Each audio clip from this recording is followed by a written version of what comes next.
On my 27th birthday, I stepped into a room that smelled of money, perfume, and laughter that didn't include me.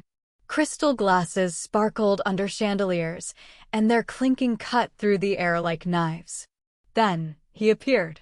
My grandfather, Robert Hart. Tall, silver-haired, every step measured. Calm, commanding. He lifted his champagne, smiled. "So, Evelyn," he said, slow, deliberate. "How are you spending your $3.4 million trust fund?" The words hit me like a punch to the chest. My fork froze midair. My mother's hand trembled. My father's throat moved like he'd swallowed a stone. And me.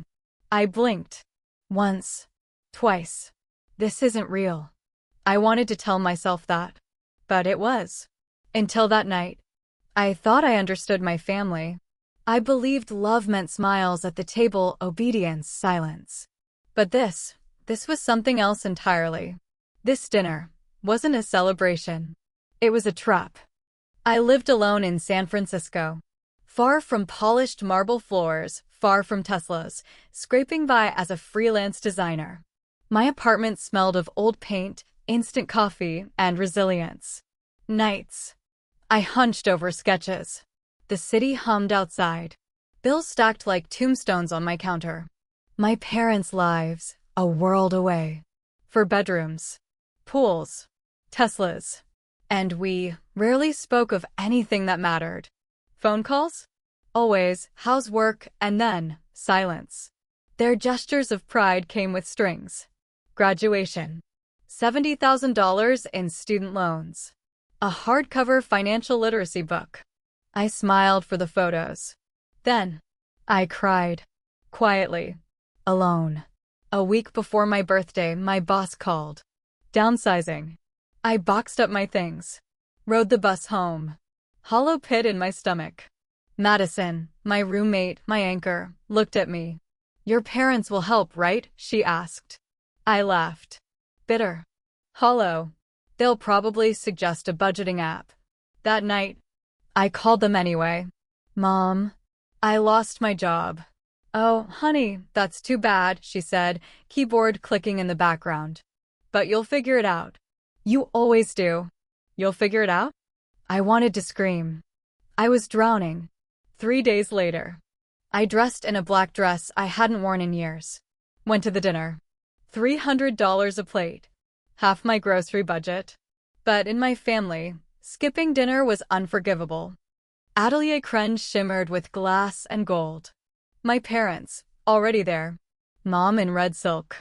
Dad in a tailored navy suit. Their smiles, sharp, practiced. My words dissolved into the noise. I felt invisible. Then, he arrived. My grandfather. Robert Hart. My mother nearly stumbled. "Dad, what are you doing here?" she asked, voice too high. "Celebrating my granddaughter," he said. His eyes found mine. Heat. Recognition. Something else I couldn't name. "Happy birthday, Evelyn." I hugged him. Felt the first warmth all night. Polite conversation, laughter. But then, the words that shattered everything. "So, Evelyn, how are you spending your $3.4 million trust fund?" Silence. Heart pounding. Forks stopped clinking. My mother's porcelain smile cracked. My father froze. Grandpa calm. "The trust one set up when you were born. Your parents were supposed to transfer it to you when you turned 25. My hands trembled. My chest tight. Every struggle flashed before me. Bills. Rent. Groceries. Student loans. All stolen, called management. Grandfather motioned us to a private room. Minutes later, I sat with his assistant, Michelle, and Michael Anderson, the attorney. Documents spread before us. Mortgages. Luxury cars. Renovations. Real estate. All traced. Out of $3.40 million, only $200,000 remained. I felt my blood boil. My voice trembled. "You mean, all my struggles, my bills, my rent, that's what you called wasting it?" Tears welled in Mom's eyes. "We only wanted what's best for you, Evelyn." I laughed. Bitter. Sharp.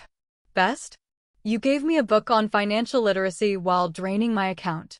Grandfather raised a hand, quieting the room.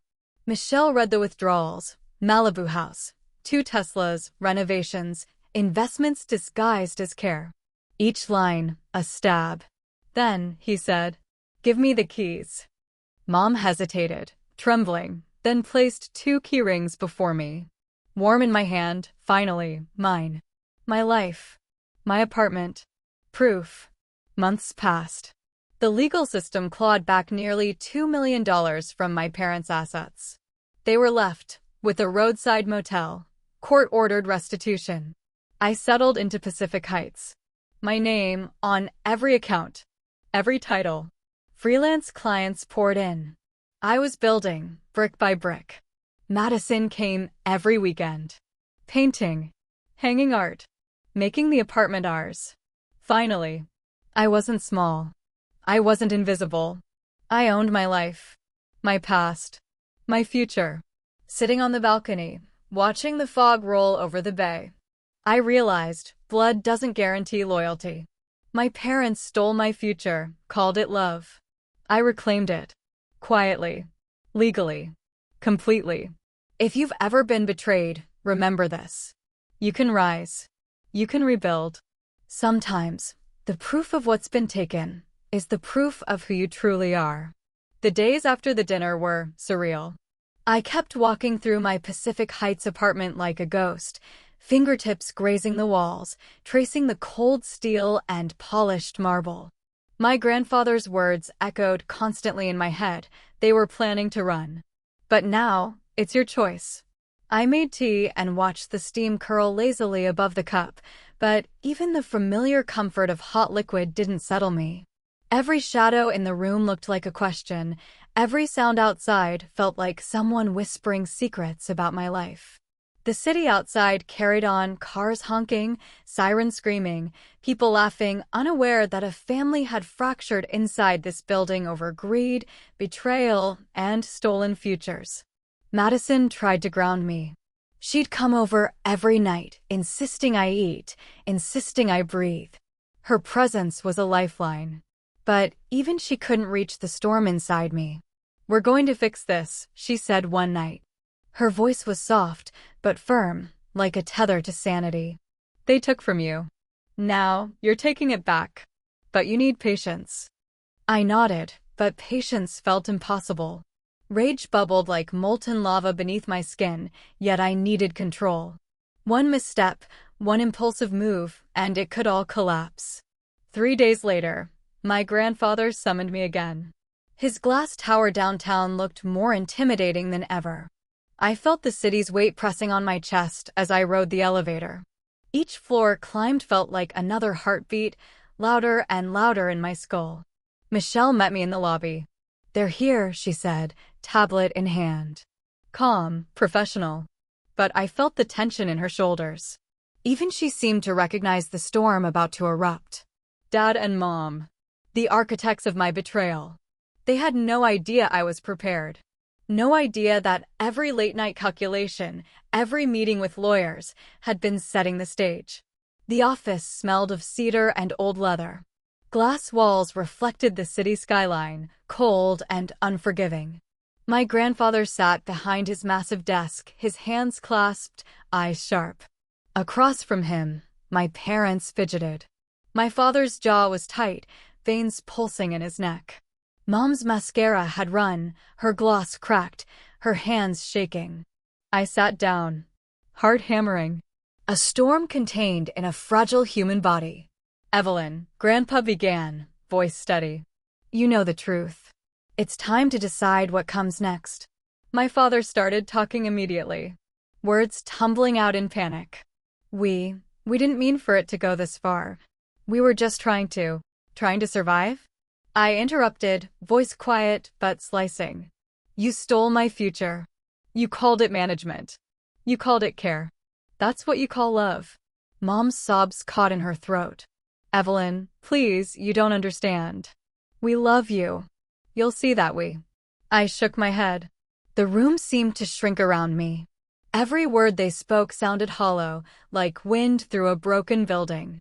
Love doesn't cost someone their life savings. Love doesn't disguise theft as guidance. You stole me, piece by piece. But I'm taking it back. Grandfather gestured to Michael Anderson. Papers spread across the desk. Statements. Ledgers. Receipts. Every transaction traced. Every luxury they bought, every house, every car, funded by my trust. I ran my fingers along the edge of the documents. Reality hit me like a wave. Malibu house, 2 Teslas, renovations, investments disguised as philanthropy. Every line a reminder. You should know, Michelle said softly, voice cutting through the tension, what they valued more than you. I looked at my parents. My mother's hands shook violently. My father's eyes darted to the floor. They were cornered, and they knew it. Grandfather leaned forward, voice cold. Criminal charges are possible. Felony financial fraud. Breach of fiduciary duty. Up to 10 years. Mom's gasp was loud. High-pitched, almost desperate. Evelyn, you wouldn't please. I held their gaze. My voice quiet but resolute. I didn't do this. You did. Time slowed. I felt every heartbeat, every labored breath. The power in the room shifted. For 27 years, I had been small. Invisible. Silent. And now, I was visible. Unstoppable. Michael pushed forward the forensic audit, photos of their purchases laid bare. The Malibu house, luxury cars, cruises, jewelry. I realized, the life they had shown me, the smiles, the fake encouragement, all a mask. Grandfather's hand rested on mine, steady, reassuring. It's your choice, Evelyn. They can face consequences, or you can decide mercy. I didn't speak immediately. I studied their faces. Each line, each tremor, a story of guilt, of panic. The weight of their choices pressed down. Finally, I whispered, justice isn't revenge. It's truth. The room went silent. Then, slowly, the legal machinery started. Assets frozen. Properties liquidated. Teslas reclaimed. Every penny I was owed returned. Months passed. My parents disappeared into obscurity. Court-ordered restitution trickled in. I didn't feel victory. I felt balance. A strange, quiet satisfaction that grew each morning as I sat on the balcony of my Pacific Heights apartment, coffee in hand, city fog rolling over the bay like a cleansing wave. I had rebuilt my life from the rubble they left behind. Every day, I felt it. Freedom. Ownership. Control. For the first time. I was fully, undeniably, me. Madison came over, laughing, unpacking boxes, turning the apartment into a home. You could buy this whole building now, she teased. I smiled. Quiet, calm. I don't want more things. Just peace. And finally, I understood. Blood doesn't guarantee loyalty. Love doesn't always mean protection. Betrayal can be loud, cruel, and deliberate. But reclaiming your life is something no one can take from you. The night sky over the bay was quiet. Stars reflected in the water, soft and forgiving. And for the first time, I breathed. I had proof of what they had done. I had proof of who I had become. And I knew no one could ever make me small again. The city slept beneath me, lights flickering like distant stars. I stood on my Pacific Heights balcony, coffee in hand, and let the chill of the morning wrap around me. For the first time in years, I felt untethered, free, but also raw. The betrayal of my parents had cut deep, and the scars were still tender. I thought about that night at the restaurant, the key cold in my palm, my grandfather's calm eyes, and my mother's trembling hands. That memory still made my chest ache. But it also lit a fire inside me. A fire that would not be doused by tears alone. The weeks that followed were a whirlwind. I spent mornings signing documents, evenings scanning ledgers, afternoons meeting with lawyers and financial advisors. Every transaction they'd hidden, every property they'd claimed, every dollar stolen, it was being untangled, line by line. And with every revelation, my anger grew. Not blind rage, careful, simmering, measured anger. The kind that sharpens your focus, that makes you meticulous, precise. This wasn't about revenge for the sake of it. This was about justice, about taking back what had been mine since birth. Madison became my anchor in the storm. She'd sit beside me on the floor, sketches of future projects scattered around us, offering quiet encouragement. "You're stronger than they ever thought," she'd whisper. I'd nod, even when my throat tightened, because she was right. I was stronger.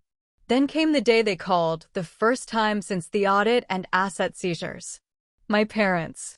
Their voices on the line were tentative, soft. Fear laced every word. "Evelyn, can we talk?" I paused. My chest tightened. Every instinct screamed caution, but I answered. "We can talk," I said, my voice calm, deliberate. "But this time, I speak first." Hours passed as I listened to apologies that were too late, explanations that felt hollow, confessions that barely scratched the surface. My heart ached for the love I had never received, for the trust one had given freely and been repaid with betrayal. But I also felt the strange weight of power, the knowledge that I was no longer a victim. I realized something crucial. This wasn't just about money. This was about reclaiming my life, my choices, my peace. And for the first time, I understood that forgiveness didn't mean weakness. It meant closure. I told them clearly, restitution had to continue, boundaries were non-negotiable, and trust, if ever rebuilt, would have to be earned. Their silence said everything. They knew the game had changed. Weeks later, I walked through my Pacific Heights apartment, sunlight spilling across the marble floors. The keys were mine, every account under my name, every property reclaimed. I didn't feel triumphant. I felt grounded. Whole. I poured myself a glass of wine, held it to the light, and let the warmth settle in my chest. Grandpa visited often, sharing stories of his past victories and losses, teaching me that life's currency isn't just money, it's integrity, patience, and resilience. One evening, Madison and I sat on the balcony, the city glowing beneath us. "You know," she said, "you've rebuilt more than your money. You've rebuilt yourself." I smiled, letting the cool wind whip my hair around my face. "I've learned that some people are never meant to hold your trust," I said. "And that's okay. Because I finally hold mine." Months passed. I launched my own design agency, taking clients from startups to major brands. The work was fulfilling, the hours long, the rewards tangible.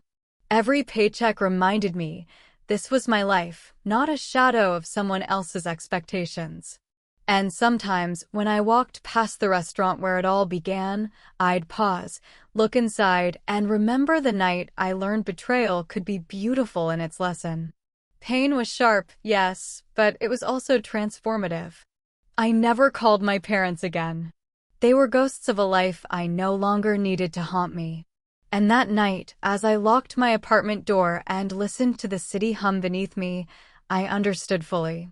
Blood might be thicker than water, but it doesn't guarantee loyalty. Love might be expected, but it isn't owed. And justice, quiet, deliberate, earned justice, is a power that can't be stolen. I breathed in deeply. For the first time in 27 years, I wasn't chasing approval. I wasn't pleading for scraps.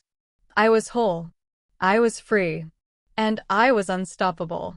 If you've ever been betrayed, abandoned, or robbed of what you thought was yours, remember, the world doesn't end.